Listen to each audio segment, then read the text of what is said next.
if you're experiencing issues with multiplayer on your Nintendo Switch. There are several steps you can take to troubleshoot and improve your gaming experience. Follow these steps to get back to playing with friends. Step 1. Check your internet connection. Ensure that your Nintendo Switch is connected to a stable internet connection. You can do this by going to System Settings, selecting Internet, and then Testing Connection. A strong Wi-Fi signal is essential for smooth multiplayer gaming. Step 2. Update your software. Make sure your Nintendo Switch and the game you are trying to play are updated to the latest version. Go to System Settings, select System, then Software Update, and choose to update your system and games if needed. Step 3. Restart your console. Sometimes, simply restarting your Nintendo Switch can resolve connectivity issues. Hold down the power button until the power menu appears, then select Restart. This can help refresh the system and clear any temporary glitches. Step 4. Check Nintendo's server status. Visit Nintendo's official website or social media channels to check if there are any ongoing server issues.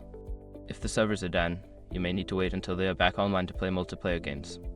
Step 5. Adjust network settings. If you continue to have issues, consider adjusting your network settings. Go to System Settings, select Internet, then Internet Settings.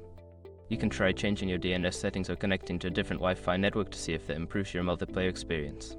By following these steps, you should be able to resolve most multiplayer issues on your Nintendo Switch. Happy gaming!